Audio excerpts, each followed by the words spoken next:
Pak, saya di sini ada beberapa tugas sebagai calon guru penggerak untuk mewawancarai pimpinan tentang mengambil keputusan yang berkebajikan.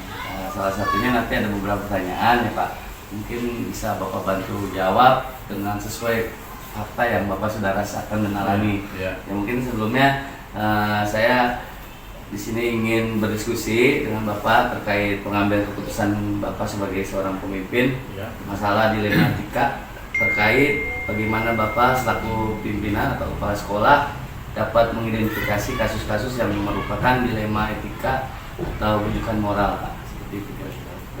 Ya misalnya dilema etika itu bisa disebutkan dengan perilaku sehari-hari, bagaimana kalau ada konflik di antara guru dengan guru misalnya, ya biasanya terjadi bukan konflik, hanya sedikit permasalahan, misalnya dalam penjadwalan kita kan perlu adanya sinergi antara guru bidang dengan guru kelas. Nah itu biasanya saya memanggil salah satu diwawancara, terus yang satu lagi di wawancara juga. Setelah ada stop permasalahannya, baru menyampaikan penyelesaiannya. Ya penyelesaiannya terutama dengan cara pendekatan dan tidak saling merugikan di situ. Pokoknya harus imbang, begitu kira-kira. Oh berarti intinya Bapak melakukan identifikasi awal dulu ya Pak ya, dengan kejadian antara guru dengan guru tersebut. Ya. Berarti yang selanjutnya ini Pak, terkait selama ini mungkin Bapak menjalankan pengambilan keputusan di sekolah, ya kan, terutama untuk kasus-kasus di mana ada kepentingan yang sama-sama benar atau sama-sama mengandung baik kebajikan, artinya Bapak akan mengambil keputusan seperti apa gitu? Ya kalau saya sih keputusan itu pasti ya, yang namanya pimpinan itu harus memutuskan sesuatu dan harus keputusan itu harus diterima oleh semua pihak, terutama ya guru. Kalau ini kan ada siswa juga, ada orang tua juga.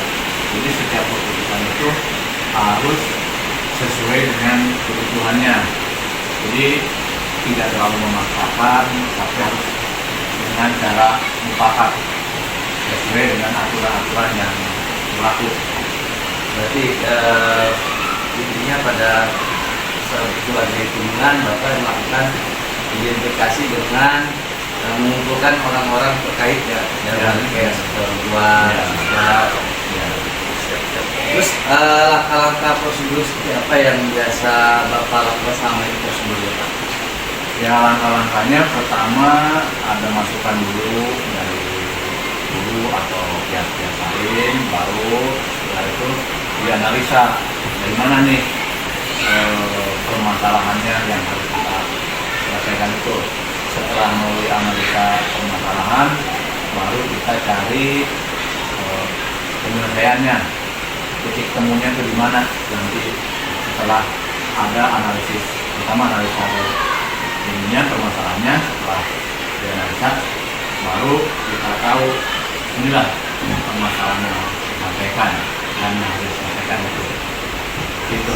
Jadi untuk langkah-langkah prosedurnya yang Bapak lakukan sebagai pimpinan mungkin menganalisa ya Pak ya, seperti apa kejadiannya, apa yang dihadapinya gitu ya. Terus yang selanjutnya ini Pak, terkait hal-hal apa saja selama ini yang Bapak anggap efektif dalam pengambilan keputusan pada kasus-kasus dilema etika Pak?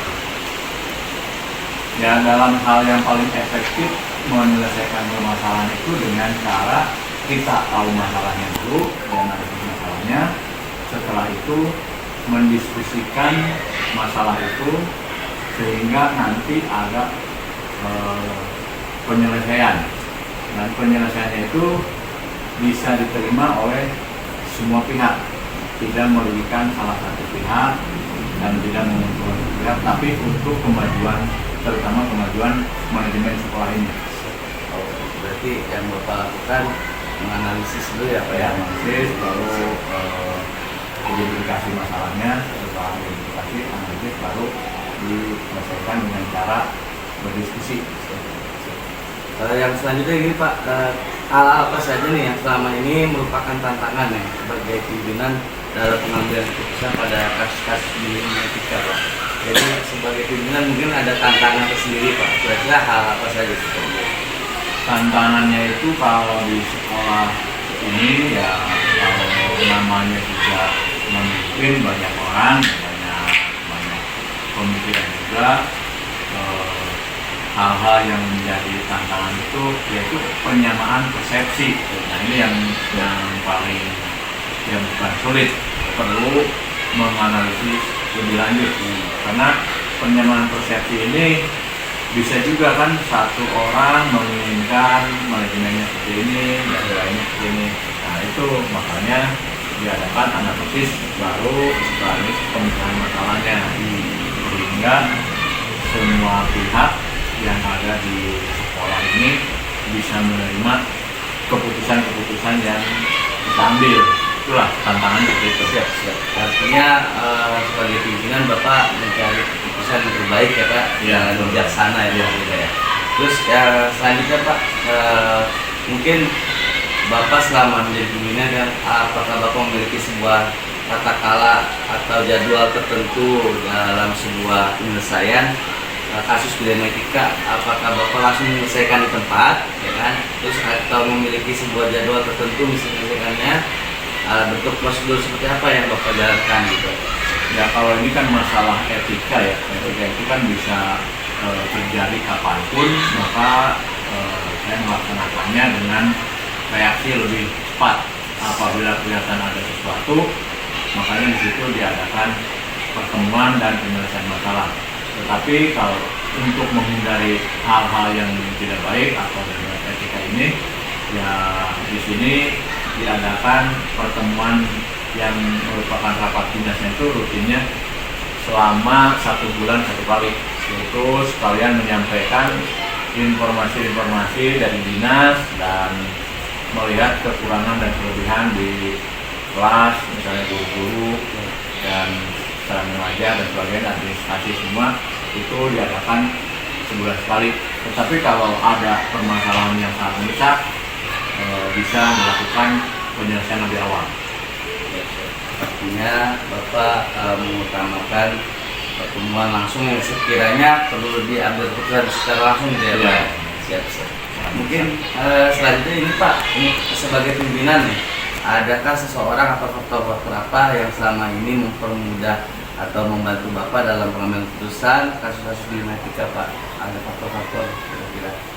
Ya faktor pempermudah kita kalau misalnya ada ya istilahnya sebutnya konflik lah antar guru apa gimana, ya itu yang paling utama ya faktor kekeluargaan.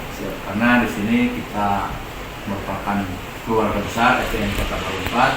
Nah, secara memimpin juga kita mengadakan atau mengutamakan faktor kekeluargaan, dan kita merasakan guru-guru itu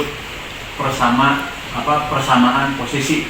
Jadi tidak ada yang lebih unggul, tidak ada yang merasa direndahkan, baik itu ASN ataupun honor. Kita di sini sama-sama untuk memajukan sekolah SDN Kota Baru 4 dan untuk melaksanakan tugas yang kita emban. Oh berarti dengan adanya menyamakan status kedudukan ya Pak ya, apa yang Bapak dari alternatif dan solusi ya Pak ya, untuk mengambil sebuah keputusan bijaksana ya Pak ya. Terus terakhir nih Pak, pertanyaan dari saya Pak, untuk Bapak sebagai seorang pimpinan, dari semua hal yang sudah Bapak sampaikan ya kan, pembelajaran apa yang dapat Bapak petik dari pengalaman Bapak mengambil keputusan di etika ini Pak? Ya terutama ya pelajaran yang saya ambil di sini yang pertamanya itu kita bisa menganalisa dulu di mana nih posisi saya, posisi guru itu. Jadi kita menganalisa apa ada masalah, apakah ada permasalahan yang harus diselesaikan, dan saya lebih baik mengutamakan permasalahan yang sangat penting ini diselesaikan. Jadi sebelum menyelesaikan permasalahan yang lain, ya terutama ya dari etika ini yang kita selesaikan.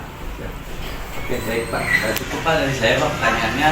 Mudah-mudahan apa yang Bapak sampaikan bisa saya terapkan di sana. Terima kasih Pak atas waktunya.